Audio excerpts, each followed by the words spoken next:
سنفرغ لکم ایھا الثقلان، ان قریب ہم فارغ ہو جائیں گے تمہارے لیے اے زمین کے دو بوجھو.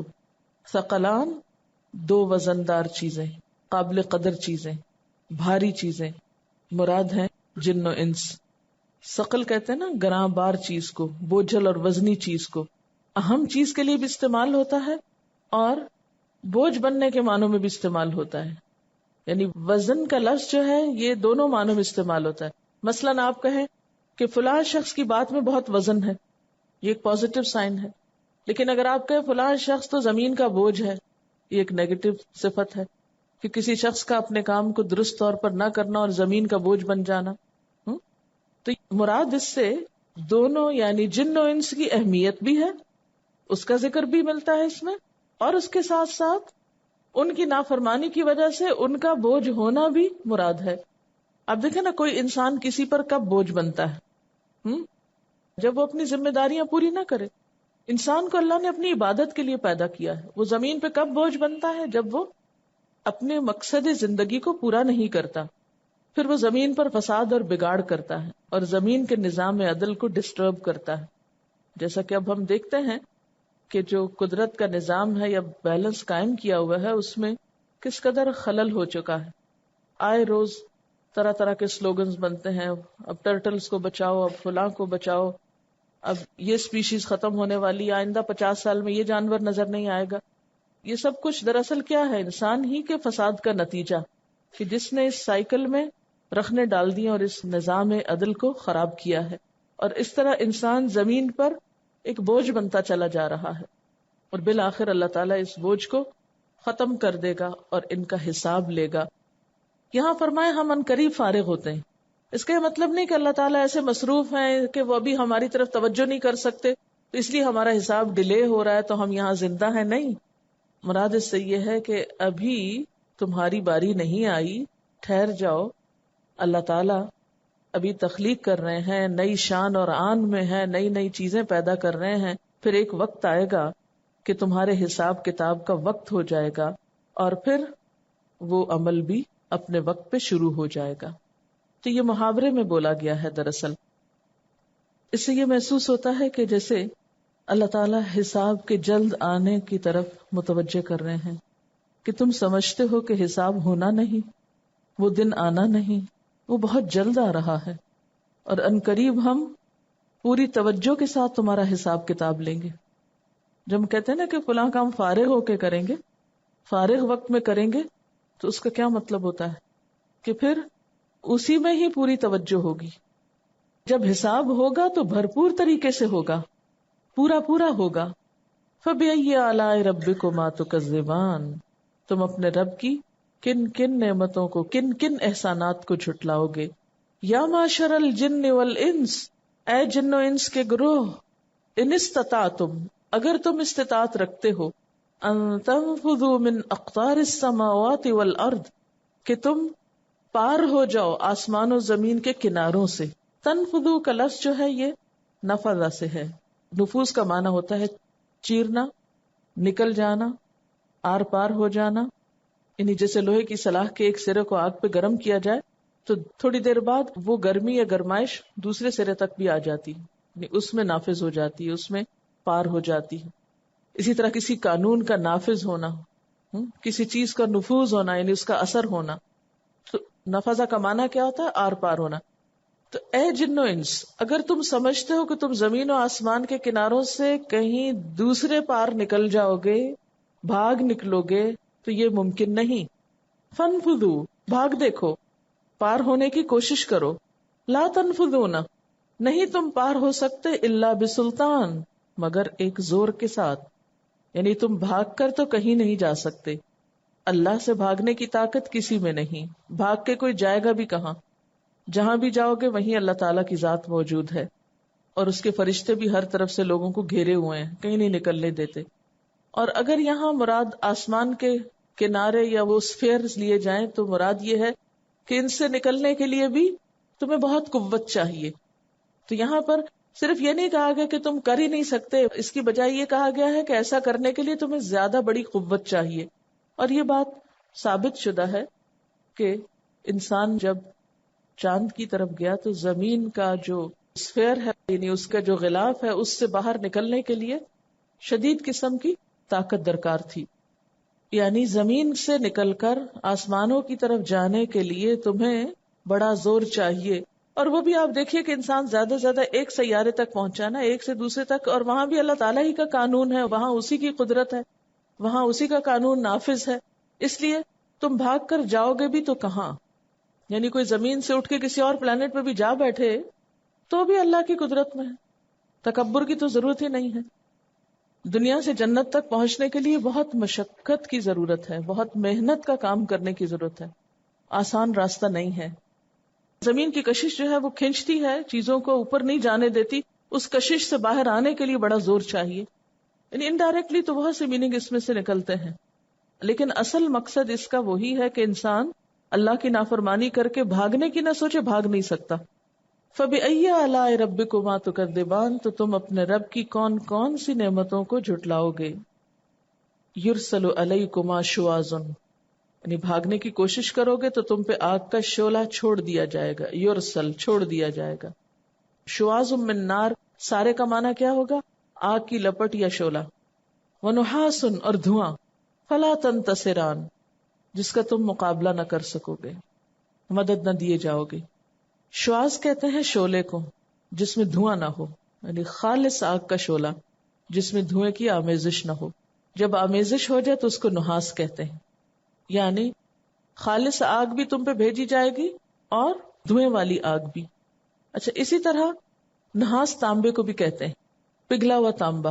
تو مجاہد اور قتادہ کہتے ہیں کہ یہ وہ تانبا ہے جو دوزخیوں کے سروں پہ انڈیلا جائے گا. قیامت کے دن جو شخص بھی بھاگنے کی کوشش کرے گا تو فرشتے اس کو پکڑ لیں گے. اگر اس نے ذرا بھی کوئی ہوشیاری دکھائی تو آگ کے شعلے اور دھواں چھوڑ کر یا پگھلا ہوا تانبا ان پہ پھینک کر ان کو روک لیا جائے گا. فلا تنتصران، اللہ کے عذاب کو ٹالنے کی تم میں کوئی قدرت نہ ہوگی. انتصار کا معنی ہوتا ہے کسی ظلم اور زیادتی کا بدلہ لینا، اپنا دفاع کرنا. یعنی جب تم اللہ کے حساب کتاب سے بھاگنے کی کوشش کرو گے تو کامیاب نہ ہو سکو گے. تمہیں مجبوراً وہیں کھڑا ہونا پڑے گا جہاں تم حکم دیے جاؤ گے. فَبِأَيِّ آلَاءِ رَبِّكُمَا تُكَذِّبَانِ، اے جن و انس تم اپنے رب کی کن کن قدرتوں کا انکار کرو گے. فَإِذَا انشَقَّتِ السَّمَاءُ، پھر جب آسمان پھٹ جائے گا. فَكَانَتْ وَرْدَةً كَالدِّهَانِ، تو وہ سرخ تیل کی تلچھٹ جیسا یا سرخ چمڑے جیسا ہو جائے گا. انشقاق کا لفظ جو ہے یہ شق سے ہے، شین قاف قاف، کسی سخت چیز کا پھٹ کر دو حصے ہو جانا. جیسے اقتربت الساعة وانشق القمر، تو شق کہتے ہیں سخت چیز کا پھٹ کے دو حصوں میں بٹ جانا. فَإِذَا انشَقَّتِ السَّمَاءُ، جب آسمان پھٹ جائے گا. فَكَانَتْ وَرْدَةً، تو وہ پنک رنگ کا ہو جائے گا، گلاب کے پھول کی طرح. وردہ کہتے ہیں گلاب کے پھول کو، گلابی رنگ کے لیے بھی استعمال ہوتا ہے، پنک کلر کے لیے. یعنی آسمان کے پھٹنے پر جو منظر نظر آئے گا آسمان کا، اس کا رنگ لال ہوگا. کدہان، جیسے دہان ہوتا ہے. دہان کیا ہے؟ سرخ چمڑے کے لیے استعمال ہوتا ہے، تیل کی تلچھٹ یا سرخی مائل چیز کے لیے. آپ دیکھیے کہ سورۃ التکویر میں آتا ہے وَإِذَا السَّمَاءُ كُشِطَتْ، جب آسمان کی کھال اتار دی جائے گی. آسمان پھٹ گیا، ایک پردہ، یہ جو اس وقت ہمیں نیلا آسمان نظر آتا ہے یہ ہٹا دیا جائے گا. اب آسمان کا ایک دوسرا رنگ نظر آئے گا، اور وہ رنگ کیسا ہوگا؟ سرخ یا پنک کلر کا. تھوڑی دیر کے لیے تصور کیجئے کہ آسمان کی نلاہٹ سرخی میں بدل جائے. کبھی ایسا بھی ہوتا ہے نا، گرمیوں میں جب کبھی آندھیاں آتی ہیں، کچھ علاقوں میں جب سخت گرمی کے موسم میں آندھی آتی ہے تو اس کے بعد آسمان پر سورج کی روشنی کے ساتھ جب وہ مٹی سی مل جاتی ہے تو بہت عجیب سا رنگ ہو جاتا ہے، سرخی مائل سا. جیسے شفق کا رنگ عموماً سورج کے غروب ہوتے وقت ہوتا ہے، یہاں تو عموماً شفق بھی یلوش ہوتی ہے، پنکش کم ہوتی. تو وہ اگر ذرا سی بھی زیادہ ہو جائے تو ایسے دہشت سی آنے لگتی ہے، ہال اٹھنے لگتا ہے کہ یہ آسمان کے رنگ کو کیا ہو گیا. تو اس وقت جو موجودہ رنگ ہے آسمان کا، یہ بہت پیسفل کلر ہے، بہت پرسکون رنگ ہے. لیکن قیامت کے دن یہ سب تبدیل کر دیا جائے گا. جیسے زمین کے بارے میں آتا ہے نا، یوم تبدل الارض غیر الارض، جس دن زمین بدل کر کچھ سے کچھ کر دی جائے گی. اسی طرح آسمان کا پردہ ہٹا کر بھی ایک اور رنگ دکھایا جائے گا، اور وہ وردتن کدہان ہوگا، جس کا رنگ ہی انسانوں کو دہلانے کے لیے کافی ہوگا. آسمان کے جو لال کلر کا ذکر کیا گیا ہے، یہ بہت ڈسٹربنگ کلر ہے، اور بہت ایک شدت اور ایک غضب کی علامت کے طور پر بھی ہے. یعنی وہ دن کوئی معمولی دن نہیں ہوگا. جیسے پیچھے بھی ہم نے پڑھا نا، وَالسَّاعَةُ أَدْهَى وَأَمَرُّ، کہ قیامت بڑی سخت چیز ہے اور بڑی کڑوی ہے. اچھا، اس کو ایک اور مثال سے بھی سمجھی. اگر انسان کی کھال کھینچ دی جائے تو کون سا رنگ نکلتا ہے نیچے سے؟ سرخ سا. اسی طرح آسمان کی کھال جب اتار دی جائے گی تو سرخ سرخ آسمان نظر آئے گا. فَبِأَيِّ آلَاءِ رَبِّكُمَا تُكَذِّبَانِ، تو اس وقت اے جن و انس تم اپنے رب کی کن کن قدرتوں کو جھٹلاؤ گے، کس کس کا انکار کرو گے. فَيَوْمَئِذٍ لَا يُسْأَلُ عَنْ ذَنبِهِ إِنسٌ وَلَا جَانٌ، اس دن کسی انسان اور جن سے اس کے گناہوں کے بارے میں سوال نہ کیا جائے گا، کوئی وضاحت طلب نہ کی جائے گی. اچھا، اس کا یہ مطلب نہیں کہ حساب ہی نہیں لیا جائے گا اور پوچھا نہیں جائے گا کہ تم نے کیا کام کیوں کیا. مطلب یہ ہے کہ جب وہ قبروں سے باہر نکلیں گے تو فوراً نہیں پوچھیں گے، موقع پہ حساب پہ لا کے پوچھا جائے گا. اور اسی طرح گناہوں کے بارے میں نہ پوچھنے کا مطلب یہ ہے کہ ان کی وجوہات نہ پوچھی جائیں گی. دنیا میں تو ہم طرح طرح کی تعویلیں تلاش کرتے رہتے ہیں نا، کہ اللہ تعالیٰ کو ہم یہ کہیں گے ہمارا ماحول ایسے تھا، وہ فلاں مجبوری ہو گئی، فلاں مشکل ہو گئی، وہاں اس طرح کی کوئی تعویلیں دلیلیں کسی سے نہیں پوچھی جائیں گی. غلط کام کرنے کے سبب نہیں معلوم کیے جائیں گے، جو جس سزا کا مستحق ہوگا وہ اس کو دے دی جائے گی.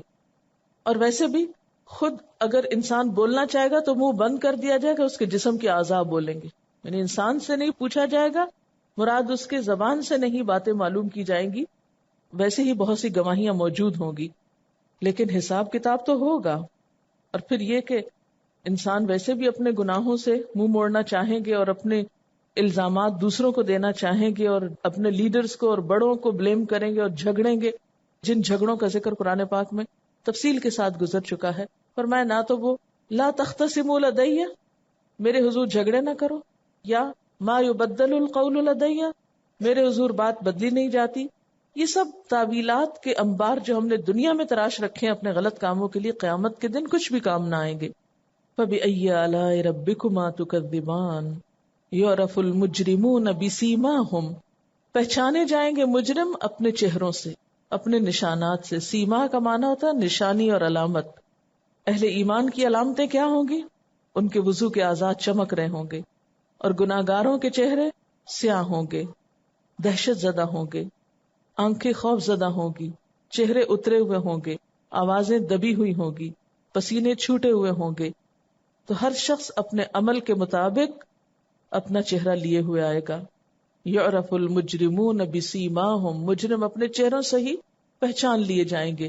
اس لیے پوچھنے کی کیا ضرورت ہے کہ تم کس کس گناہ کو کر کے آئے ہو، گناہ تو ان کے چہروں پہ لکھے ہوئے ہوں گے. فیؤخذ بالنواصی والاقدام، پھر پکڑ لیے جائیں گے پیشانی کے بالوں اور قدموں سے. یہ بڑا ہیبت ناک سین ہے. مجرموں کو پیشانی کے بال اور پاؤں سے پکڑ لیا جائے گا. ایسا شخص بھاگ کیسے سکتا ہے؟ ماتھے کے بال پکڑ لیے جائیں اور کسی کے پاؤں پکڑ لیے جائیں، وہ جتنا بھی تڑپے وہ کدھر بھاگ سکتا ہے؟ اور یہ جہنم میں پھینکے جانے کی تصویر ہے کہ بھاگیں گے کہاں؟ ایک طرف سے بال اور ایک طرف سے پاؤں پکڑ کے اٹھا اٹھا کے پٹخائے جائیں گے.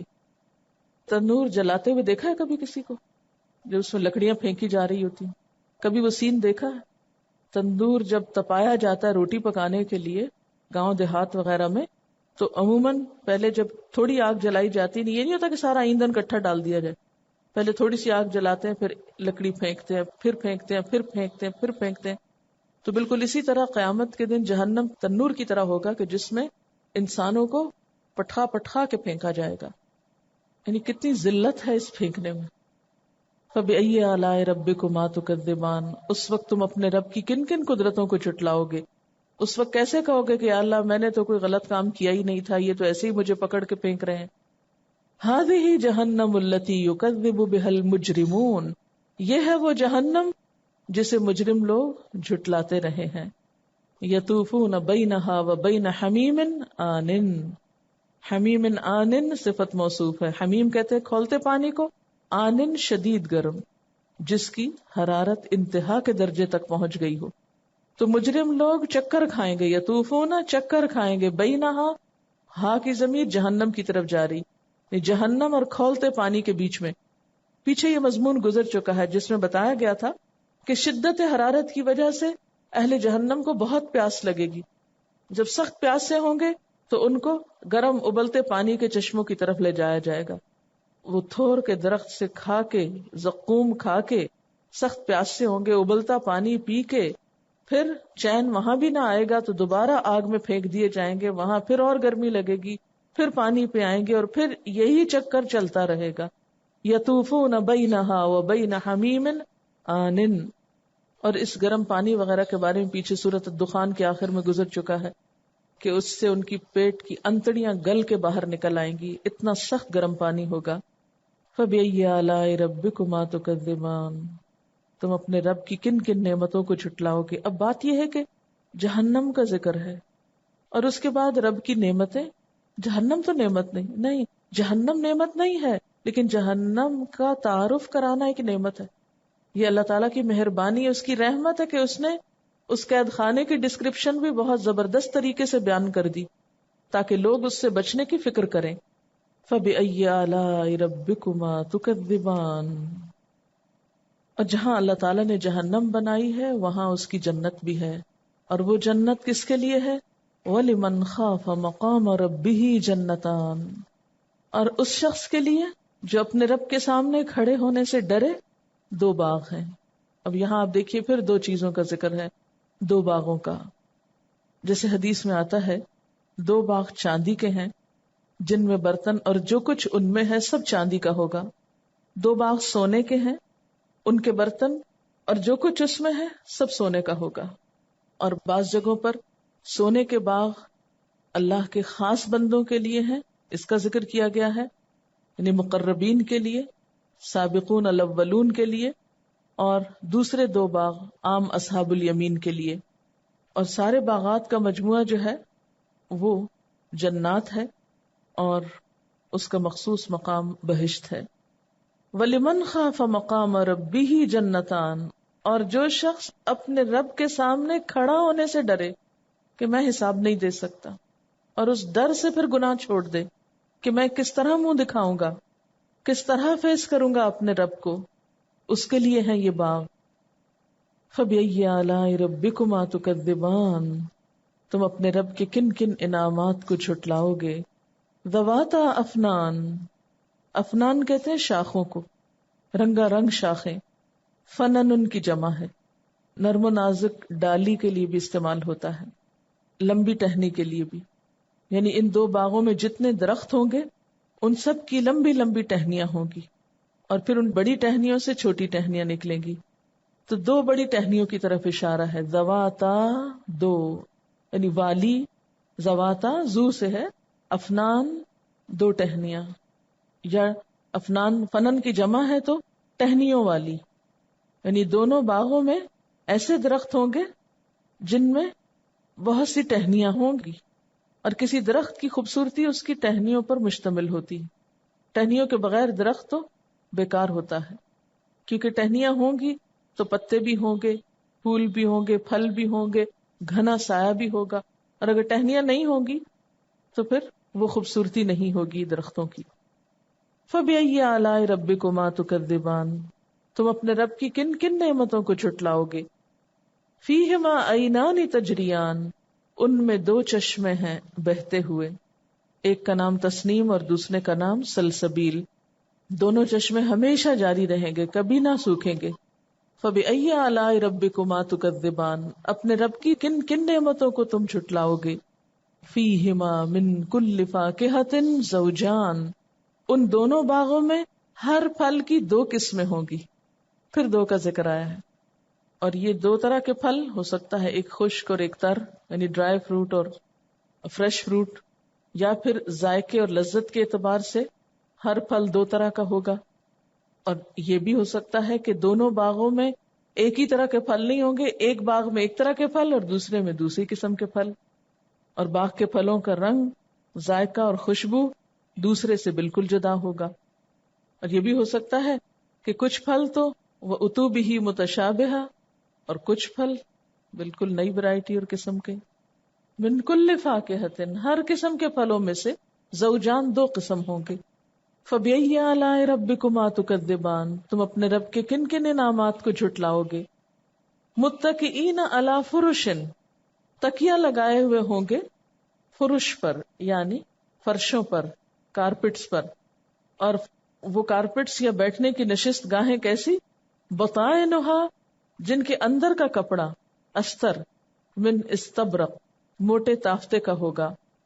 بطائن جو ہے بطن سے، بطن اندر کے حصے کو کہتے ہیں، جیسے پیٹ کو بھی بطن کہتے ہیں، چھپی ہوئی چیز۔ اوپر کا کپڑا اس کو ابری بولتے ہیں، یہ ہمیشہ استر سے بہتر ہوتا ہے اور خوبصورت ہوتا ہے۔ یہاں اللہ تعالیٰ نے اوپر کا تو بیان ہی نہیں کیا، اندر کا بیان کیا ہے، تو اوپر کا تو نہ جانے اور کتنا خوبصورت ہوگا۔ بطائنہا من استبرق وجن الجنتین دان، اور پھل دونوں باغوں کے قریب ہوں گے، جھکے ہوئے ہوں گے۔ دان دنو سے ہے، یعنی بیٹھے بیٹھے، لیٹے، ریلیکس کیے، جہاں چاہیں گے ان کو جیسے چاہیں گے توڑ لیں گے، جیسے سورۃ الحاقہ میں آتا ہے قطوفہا دانیہ، ان کے پھل جھکے ہوئے ہوں گے۔ فبأی آلاء ربکما تکذبان، اپنے رب کے کن کن انعامات کو تم جھٹلاؤ گے۔ فیہن قاصرات الطرف، ان باغوں میں، ان جنتوں میں، ان نعمتوں میں، قاصرات جھکانے والیاں، الطرف نگاہ کی، نگاہیں جھکانے والیاں، یعنی جنتیوں کی بیویوں کی طرف اشارہ ہے کہ جھکی نگاہوں والیاں ہوں گی، نگاہ کو روکنے والیاں، پاک دامن عورتیں ہوں گی، جن کی نگاہیں اپنے شوہر کے علاوہ کسی دوسرے پر نہیں پڑیں گی، نہایت شرمیلی اور باحیا ہوگی، اور عورت کا یہ حیا ہی اس کا اصل حسن ہے۔ اور جو عورت اپنی نگاہ کی حفاظت نہ کر سکے، جو نگاہ میں خیانت کرتی ہو، اس کے اندر کوئی حیا نہیں، اور جہاں حیا نہیں وہاں ایمان بھی نہیں۔ تو جنت میں جانے والی اور جنت میں جنتیوں کی ہم رفیق شرمیلی باحیا نگاہوں کی حفاظت کرنے والی عورتیں ہوں گی۔ لم یطمثہن انس قبلہم ولا جان، نہیں چھوا ہوگا ان کو کسی انسان نے ان سے پہلے اور نہ جن نے، کسی انسان اور جن نے اس سے پہلے ان کو ہاتھ نہ لگایا ہوگا۔ یہاں پر یطمثہن کا لفظ ہے، تمس کہتے ہیں حیض کے خون کو، اور اسی طرح کماری لڑکی کے ساتھ جسمانی تعلق قائم کرنے کو، یعنی اس سے پہلے وہ انٹچڈ ہوگی۔ اور دنیا میں جو کسی کی بیوی ہوگی اور جنت میں بھی اس کی بیوی بنے گی، تو اس کے بارے میں بھی قرآن پاک میں آتا ہے کہ ہم ان کو نئے سرے سے جوان بنا کے پیدا کریں گے، اور وہ بھی اس طرح ہوں گی جیسے کنواری لڑکی ہوتی ہے۔ فیہن قاصرات الطرف لم یطمثہن انس قبلہم ولا جان، تو اس سے پتہ چلتا ہے کہ جنت کی نعمتیں اور جنت میں بیویاں صرف انسانوں ہی کی نہیں، جنات کی بھی ہوں گی۔ اور جیسے دنیا میں بعض اوقات کسی لڑکی کو جن پڑ جاتا ہے، تو جنت کی عورتوں کو جنات کا کوئی سایہ نہ ہوگا، کیونکہ اس کے بعد دماغ میں بھی خلل آ جاتا ہے، اور دنیا میں طرح طرح کی پریشانیاں جو ہیں ان کا سامنا کرنا پڑتا ہے جس کے ساتھ یہ معاملہ ہو، لیکن وہاں پر عورتیں ہر قسم کے نقص اور عیب سے خالی ہوں گی۔ فَبِأَيِّ آلَاءِ رَبِّكُمَا تُكَذِّبَانِ، تو تم اپنے رب کے کن کن انعامات کو جھٹلاؤ گے۔